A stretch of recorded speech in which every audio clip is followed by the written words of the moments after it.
পর্দায় গোরাঙ্গুটিলায় গৃহবধূ খুন, অভিযুক্তের বাড়িতে হামলা, গ্রেপ্তার স্বামী। বর্তমান সমাজে প্রতিনিয়তই বেড়ে চলছে গার্হস্থ্য হিংসা, আর এই হিংসায় আরও একটা তরতাজা প্রাণ অকালে ঝরে গেল। ঘটনাটি খোয়াই জেলার কল্যাণপুর থানাধীন গোরাঙ্গুটিলা বাজার এলাকায়। নিহত গৃহবধূর নাম প্রতিমা নাথ চৌধুরী, বয়স 26। ঘটনার অভিযুক্ত হিসেবে পুলিশ মৃতার স্বামীকে আটক করে। এদিকে গৃহবধূর খুনকাণ্ডের ঘটনার সংশ্লিষ্ট এলাকায় তীব্র চাঞ্চল্যের সৃষ্টি হয়েছে। খবরে প্রকাশ, কল্যাণপুর থানাধীন গোরাঙ্গুটিলায় বাসিন্দা প্রদীপ নাথ চৌধুরীর সাথে 2017 সালে খোয়াই জাম্বুরা গ্রামের প্রতিমা নাথের সামাজিকভাবে বিয়ে হয়। প্রথম দিকে সাংসারিক জীবন মোটামুটি ভালো চললেও পরবর্তী সময়ে অশান্তির ঝড় বইতে থাকে। অশান্তির ঝড়ে স্বামী সহ পরিবারের অন্য সদস্যরাও সামিল হয়ে গৃহবধূর উপর অমানসিক নির্যাতন শুরু করে বলে মৃতার বাপের বাড়ির পরিজনদের অভিযোগ। তাদের সংসারে বর্তমানে একটি 5 বছরের মেয়ের সন্তান রয়েছে। মৃতার ভাইয়ের অভিযোগ, বিয়ের কয়েক বছর পরেই স্বামী প্রদীপ এবং তার পরিবারের লোকেরা মিলে গৃহবধূ প্রতিমা নাথ চৌধুরীর উপর অত্যাচার শুরু করে।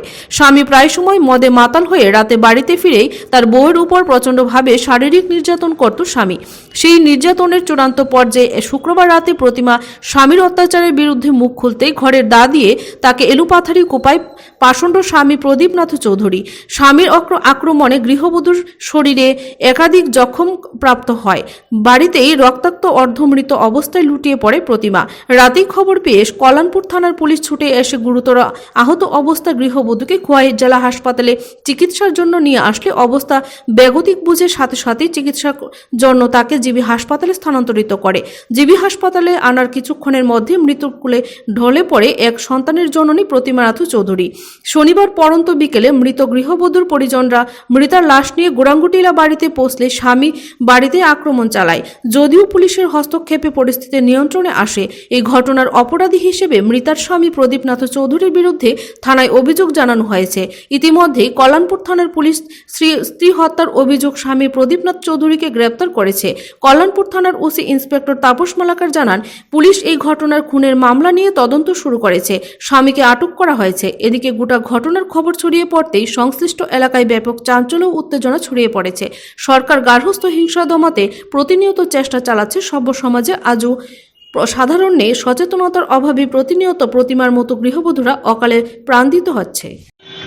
গতকালকে রাত্র আনুমানিক 2টার দিকে দেয়া কল্যাণপুর পিএস থেকে ফোন করছে যে আপনার মেয়ে, আমার ভাইয়ের কাছে ফোন করছে, আপনার মেয়ে এই ঘটনা হয়েছে, মানে আক্রমণ করছে জামাইয়ে।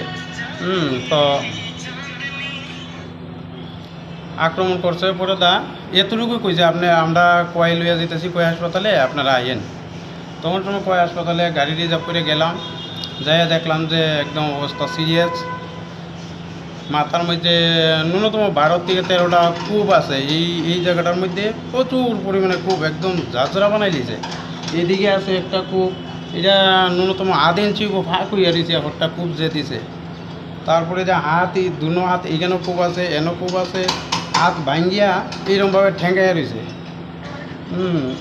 তারপরে কয় হাসপাতালে অনবদ্য বর্মা ছিল, তো তাইনেরা আমি জিঙ্গাইলাম ডাক্তার, তো স্যার কী ব্যাপার, কেমন অবস্থা? কয় খুবই খারাপ, সিরিয়াস অবস্থা, আপনারা জীবিতে লইয়া যান। তখন সময় লগে লগে অ্যাম্বুলেন্স দিয়া লইয়া আইছি জীবিতে।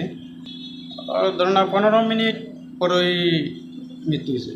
গতকালকে নাইট ডিউটি করার সময় আমাদের কাছে একটা রাত্রে আনুমানিক 1:30টার দিকে একটা খবর আসে, গোরাঙ্গুটিলা প্রদীপ নাথ চৌধুরীর বাড়িতে ওনার স্ত্রী রক্তাক্ত অবস্থায় পড়ে আছে। সঙ্গে সঙ্গে আমি এবং আমাদের অন্যান্য অফিসার, ফায়ার সার্ভিস সহ আমরা ঘটনাস্থলে যাই এবং যাওয়ার পরে দেখি প্রদীপ নাথ চৌধুরীর বাড়িতে ওনার স্ত্রী রক্তাক্ত অবস্থায় পড়ে আছে এবং প্রদীপ নাথ চৌধুরী ওনার বাচ্চাকে নিয়ে দাঁড়িয়ে আছে।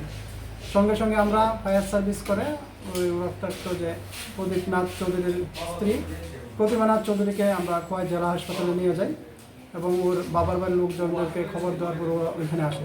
সেখান থেকে জিবি হাসপাতালে রেফার করা হয়।